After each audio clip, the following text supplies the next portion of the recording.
Kalau sudah dikasih Tuhan dimanapun Anda berada, jumpa kembali pada hari ini untuk kita melanjutkan pelajaran kita, belajar kitab Wahyu setiap hari, merenungkan firman Tuhan setiap hari, ayat per ayat, secara menyeluruh dengan tekun, dengan disiplin, supaya kita mengerti apa yang dimaksudkan Tuhan sesungguhnya melalui firman-Nya. Kita sudah sampai bahasan dari kitab Wahyu pasal 11 ayat 17, di mana 24 tua-tua sujud menyembah Tuhan pada waktu malaikat yang ketujuh meniup sangkakalanya. Dan ayat 18 masih merupakan perkataan para 24 tua-tua tersebut. Kalau Anda mungkin tidak memahami latar belakangnya, saya sarankan Anda memutar video atau channel ini di siaran kemarin supaya Anda bisa mendapatkan gambaran yang jelas tentang apa yang sedang terjadi. Ayat 18 berkata, "Dan semua bangsa telah marah, tetapi amarahmu telah datang dan saat bagi orang-orang mati untuk dihakimi dan untuk memberi upah kepada hamba-hambamu, nabi-nabi dan orang-orang kudus, dan kepada mereka yang takut akan namamu, kepada orang-orang kecil dan orang-orang besar, dan untuk membinasakan barang siapa yang membinasakan bumi." Nah, terjemahan ini mungkin agak kurang jelas, karenanya saya mencoba untuk membandingkan dengan terjemahan bahasa Indonesia sehari-hari yang berkata demikian: "Orang-orang yang tidak mengenal Tuhan mengamuk, sebab sudah waktunya engkau menumpahkan amarahmu, dan sudah pula saatnya engkau mengadili orang-orang mati. Inilah waktunya untuk memberi upah kepada hamba-hambamu, para nabi, dan kepada semua umatmu, yaitu semua orang yang beribadat kepadamu, besar maupun kecil. Inilah waktunya untuk menghancurkan orang-orang yang menghancurkan bumi." Jadi ke-24 tua-tua yang dikatakan di dalam Wahyu pasal 11 tersebut melanjutkan penyembahan mereka dengan mengingat bagaimana bangsa-bangsa mengamuk. Tetapi murka Allah datang, dan bagian dari pujian mereka ini berbunyi seperti apa yang ditulis oleh pemazmur di dalam Mazmur 2. Kalau kita membaca Mazmur 2 ayat 1 sampai 5, demikian bunyinya: "Mengapa rusuh bangsa-bangsa? Mengapa suku-suku bangsa mereka perkara yang sia-sia? Raja-raja dunia bersiap-siap dan para pembesar bermufakat bersama-sama melawan Tuhan dan yang diurapinya. Marilah kita memutuskan belenggu-belenggu mereka dan membuang tali-tali mereka daripada kita." Ayat yang keempat adalah jawaban atau respon dari Tuhan. "Dia yang bersemayam di surga tertawa. Tuhan mengolok-olok mereka, maka berkatalah ia kepada mereka dalam murkanya dan mengejutkan mereka dalam kehangatan amarahnya." Nah, kita melihat di sini bagaimana orang-orang fasik, bagaimana para pengikut si iblis, para pengikut tipu daya, kuasa kegelapan, mengamuk, menyatakan ketidaksukaannya, menyatakan ketidaksenangannya, pemberontakannya diutarakan kepada Tuhan. Tetapi kita lihat di sini bahwa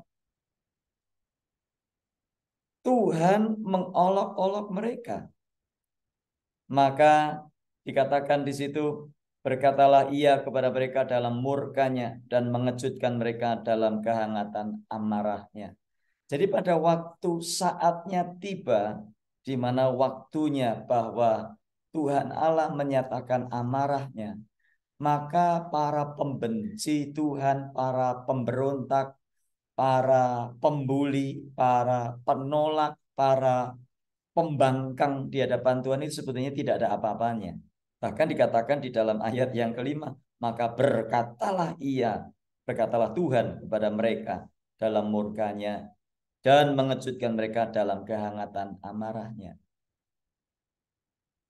Nah, penyembahan para penatua ini, 24 tua-tua ini mengantisipasi peristiwa yang digambarkan dalam Wahyu pasal 19. Jadi kalau kita membaca Alkitab, ada penjelasan-penjelasan di dalam bagian-bagian yang mungkin kita rasa kurang jelas.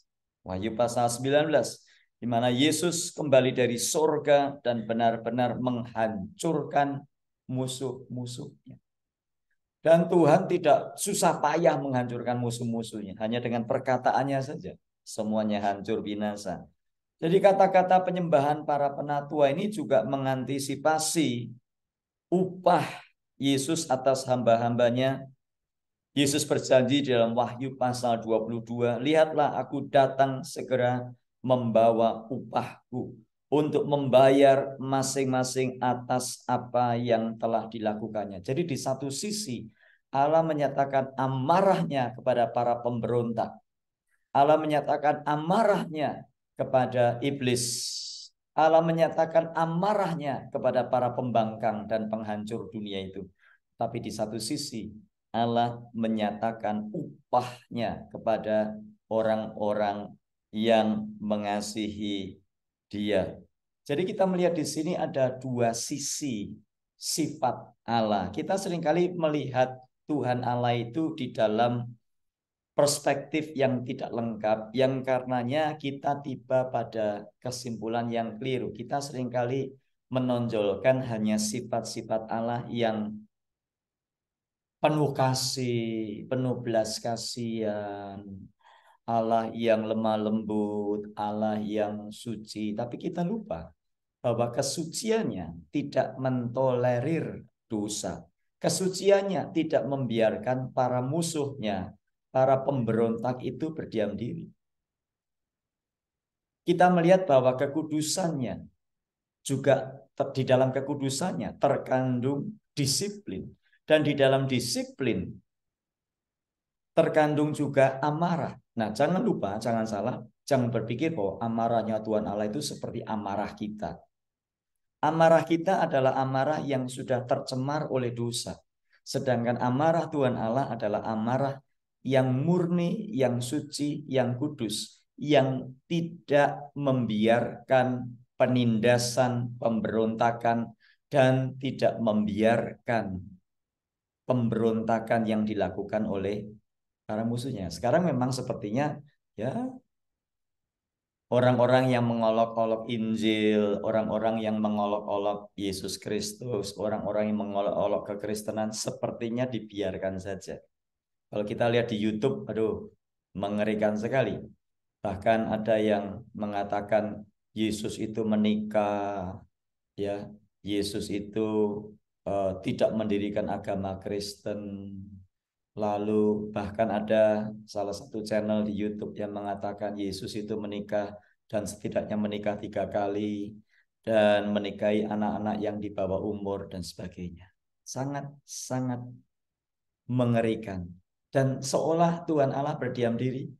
Itu orang-orangnya masih seringkali muncul di YouTube dan seringkali mengatasnamakan topiknya kristologi, tetapi tujuannya untuk mengolok-olok kekristenan. Tapi kita sabar saja, karena waktunya akan tiba. Di mana orang-orang yang mencintai Dia akan menerima upahnya pada suatu hari nanti. Dan orang-orang yang mengolok, orang-orang yang memberontak, mereka akan menerima balasan yang setimpal. Istilahnya, sabar dalam susah sukarmu. Tunggu tanggal mainnya. Adakah di antara kita yang sedang menghadapi aniaya, kesesakan, kesulitan karena nama Yesus? Sabar, sabar. Waktunya akan tiba. Penghakiman, pembalasan bukan hak kita.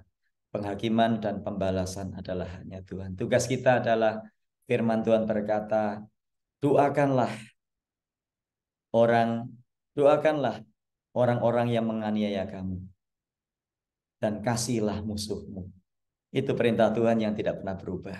Sampai kapan? Sampai waktunya Tuhan tiba. Dan manusia akan melihat dengan mata mereka bahwa Yesus Kristus adalah Tuhan dan mereka dibinasakan melalui kata-kata yang keluar dari mulutnya hanya dalam waktu yang sekejap. Tuhan memberi kekuatan kepada kita terus bertumbuh bersama rumus kehidupan setiap hari. Nama Tuhan Yesus dipermuliakan. Terima kasih Tuhan buat firman-Mu hari ini. Biar firman ini jadi kekuatan bagi kami menjalani hidup. Dalam hari-hari ini kadang-kadang kami menghadapi aniaya, olok-olok, bully, bahkan juga persekusi dari orang-orang yang membenci Engkau. Tuhan ampuni mereka, kami berdoa supaya mereka bertobat. Dan Tuhan kami sabar menunggu waktunya tiba di mana Engkau menyatakan amarah. Dan di satu sisi Engkau juga membalaskan. Dan Engkau memberikan upah pada hamba-hambamu yang setia. Dalam Tuhan Yesus kami berdoa.